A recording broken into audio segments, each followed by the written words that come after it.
All right, Jason, now and again, this entertains me because this is the havoc that I personally cause as the home inspector. Yeah.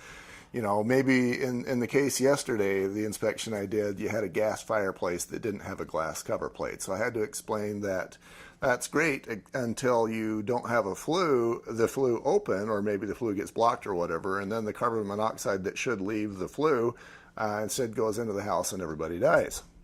Sounds problematic. So then I had the buyer's attention, and they're wanting to have that fixed, and it gets back into this, you know, how do we pay for these things? We don't have money, they don't have money. So how does this work? Okay, so this is where you can really shine as a real estate agent.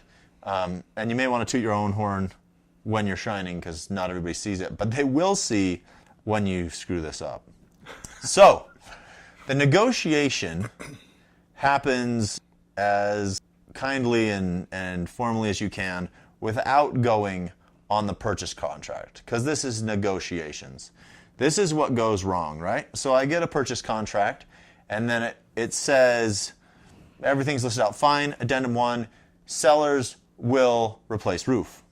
Addendum 2, sellers will not replace roof. The problem with this is a roof is kind of a big deal on a house, and the underwriter is going to see that the roof must need to be repaired because the buyers are asking for it, but the sellers won't do it. And so in order to get the loan done, we had to send a roofer out there, which is all right, not that hard. It's kind of busy right now, so roofers have things that they want to be doing, like roofing houses. Well, and in many cases, I'm thinking of scenarios where, yeah, the roofer, he's not going to be motivated by $100 or $150 to go look Yeah, at it costs this roof. $350. And, yeah, $350 is a better number. He's not a neutral party. He wants the job. So he's going to find some reason why the roof really does need to be redone. The problem is you have a licensed roofer whose job, the way he pays for the food for his family, is to do roofs, maintaining his license. He has to state that this roof has 3+ years left in it, which isn't necessarily something he's trained in.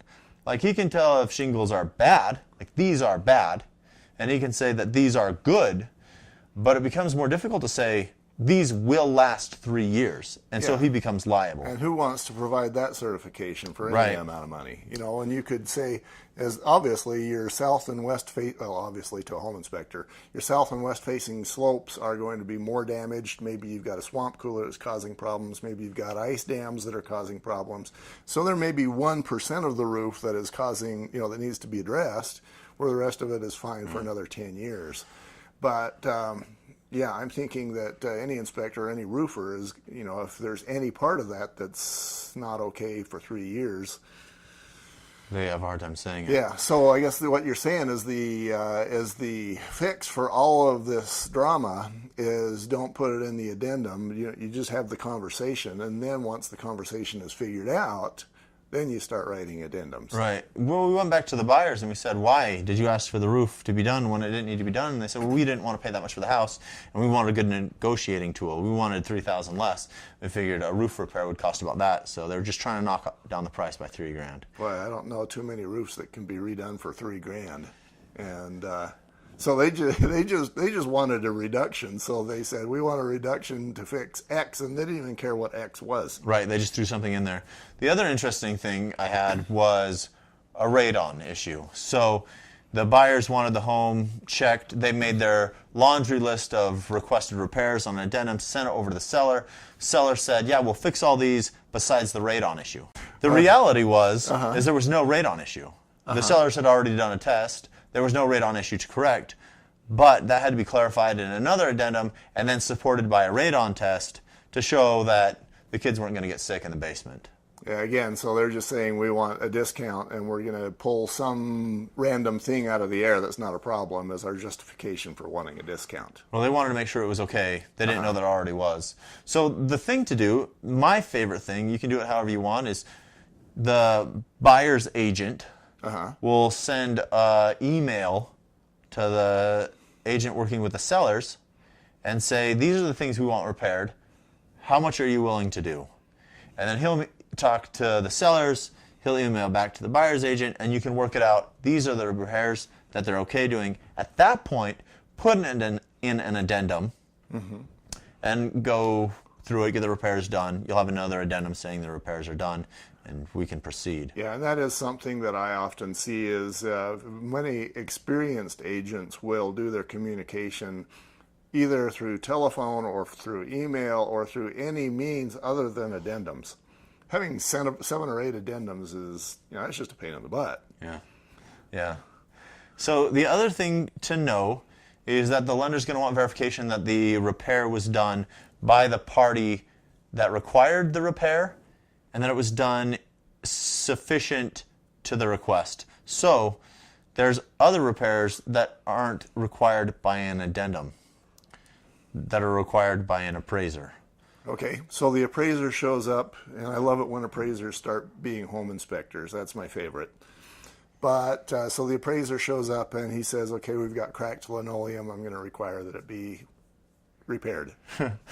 That's a little exuberant. But so an appraiser is supposed to check for safety and soundness. So if you're missing handrails, if there's chipping paint, broken glass, broken windows, if electrical covers aren't on, if there's bare wires, those are things, repairs that appraisers should require. And they'll be listed on the appraisal. So let's say that the appraiser comes up with this list, and it's, I don't know, $5,000. Okay. And so how do we negotiate that repair then? How does this work? So this can be done depending on what the repairs are, just like the carpet. If the sellers don't have the money, the repair has to be done.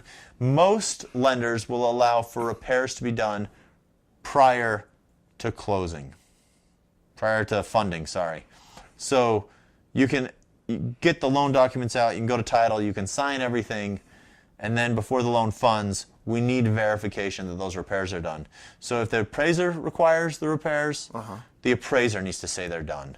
If the borrower requires the repairs, the borrower needs to say they're done. If the borrower requests that it's done by a licensed professional, many times the underwriter will like to see the invoice by the licensed professional that the repair was done.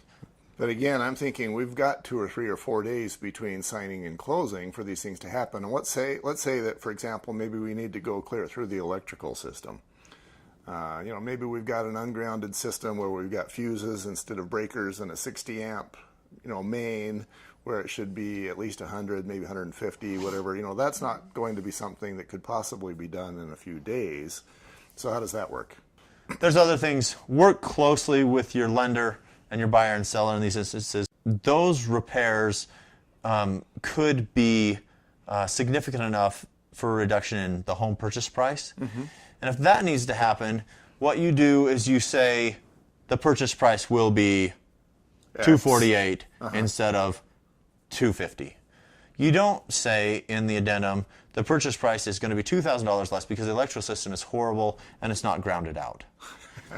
You don't list things like that. You don't because then the underwriter is going to need to know that that's fixed. Homes need to be safe and sound to get a mortgage on it. It's a requirement. Okay. But then I'm thinking, okay, so maybe for a $2,000 electrical repair, the seller drops the price $2,000, but that just saves the buyer $5 a month for the next 30 years. Yeah. So this is where you got to get into the seller paid closing costs maybe versus purchase price. Maybe they can increase the amount they're paying in seller paid closing costs to leave more money in the borrower's pocket. That's another conversation you need to have with the lender, see how much room you can move there. Maybe they're all tapped out, but you could bump the interest rate, have the lender cover some of the closing costs, leave some more money in the borrower's pocket. But yeah, if they're coming in with their minimum down payment, this is a definite conversation the buyers and sellers need to have.